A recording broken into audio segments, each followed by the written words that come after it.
Aaron Rodgers is 42 years old, still unsigned, and has not said a single meaningful word about his future in over a month. The Pittsburgh Steelers are 1 week away from hosting the NFL Draft in their own city. No starting quarterback, no deal, no deadline.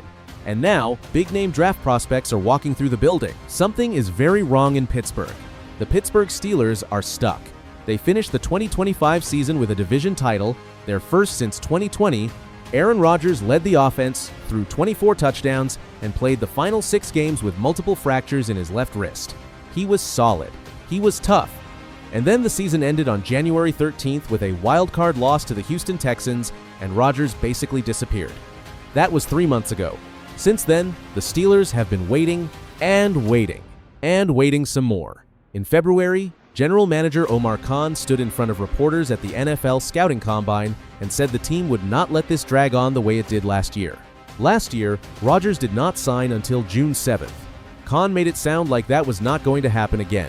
"We'd like to have an idea," Khan said. "It just isn't going to go like it did last year. It is going exactly like it did last year. The difference now? The 2026 NFL Draft is being held in Pittsburgh, on their home turf, and the Steelers are walking into it without a signed starting quarterback. Here is where things stand right now." In early March, Rodgers showed up on the Pat McAfee show and said there had been no real progress in talks. "There haven't been any progressive conversations," he said. He mentioned there was no deadline set on him. That is a direct quote. No deadline, no rush. No urgency whatsoever. Steelers owner Art Rooney II went to the league meetings in late March and told reporters he expected a decision before the draft. ESPN's Adam Schefter has been covering this story closely and said the team originally hoped for an answer within 30 days of the season ending. Then they hoped for mid-March. Then they hoped for before the draft. The draft is April 23rd. As of right now, there is still no answer. Schefter laid it out plainly. "I don't think there's a deadline," he said, "but I do think the Steelers would like to know before the draft." He also floated a wild idea. Since Pittsburgh is hosting the draft, what if Rodgers walked out on stage and announced his return at the same time the team announced their first pick? Schefter called it a great story. Right now, it is just a fantasy.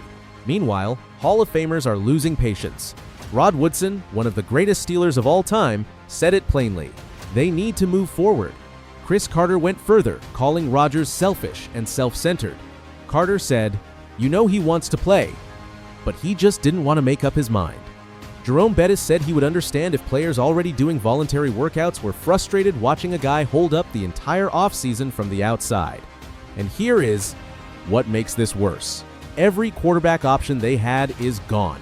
Kirk Cousins, who was cut by Atlanta, was a potential backup plan. He signed with the Las Vegas Raiders before Pittsburgh could move on him. Malik Willis? Gone. Signed with Miami. Geno Smith was traded to the Jets for nothing. Tua Tagovailoa and Kyler Murray each signed for the veterans minimum with other teams. The entire free agent quarterback market has been cleaned out, and the Steelers sat there and watched it happen. Right now, the only quarterbacks on Pittsburgh's depth chart are Mason Rudolph, a veteran backup who has never started more than a handful of games in a season, and Will Howard, a 6th-round pick from the 2025 draft who has never taken a single regular season snap in the NFL. Think about that. 1 week before the draft, a team that won its division is rolling into the building with a backup and a rookie who has not played one real NFL game. Head coach Mike McCarthy has tried to stay positive. He has spoken with Rodgers regularly and says the conversations are going well. He's in a very positive space, McCarthy told reporters. McCarthy and Rodgers spent 13 seasons together in Green Bay. They won a Super Bowl together. McCarthy clearly wants this reunion to work. But he has also been clear that he has received 0 assurances from Rodgers, not one guarantee. McCarthy has also leaned into Will Howard publicly, saying Howard has all the traits to be a starting quarterback. He pointed to Howard's college numbers, including 4,010 passing yards in 2024 with a 73% completion rate, and said he valued him far higher than the 6th round in last year's draft. But let's be honest, Will Howard, starting in 2026, is the backup plan for the backup plan. So what are the Steelers doing? They are building the rest of the roster and hoping Rodgers figures it out. General Manager Omar Khan has hosted 5 first-round prospects for pre-draft top 30 visits. The most talked-about name is Utah offensive lineman Spencer Fano. At 6'5" and 311 pounds, Fano is the 2025 Outland Trophy winner, which goes to the best lineman in college football. He allowed just 5 pressures, 5 hurries, and 0 sacks across more than 350 pass-blocking opportunities last season. 0 sacks. He also ran a 4.91-second 40-yard dash at the Combine, which was the fastest time recorded at his position in this entire draft class. He is currently projected to go in the top 11 picks. The Steelers pick at 21. If Fano is still on the board when Pittsburgh is on the clock, that is a massive surprise. But Pittsburgh has a real need on the interior line. They lost left guard Isaac Seumalo this offseason. Fano, despite playing tackle in college, has the athleticism and footwork to slide inside to guard. His arm length measured at just under 33 inches at the Combine, which is slightly short for an outside tackle but fine on the interior. Some draft analysts, including Todd McShay, believe Fano could develop into an elite center or guard at the NFL level. Pittsburgh hosting him is not an accident. Alabama wide receiver Jeremy Bernard also visited. He is 6 feet and 206 pounds, ran a 4.48-second 40, and caught 64 passes for 862 yards and 7 touchdowns in 2025. He is not a burner, but he runs clean routes, has good hands in traffic, and blocks. The Steelers already traded for Michael Pittman Jr. from Indianapolis this offseason.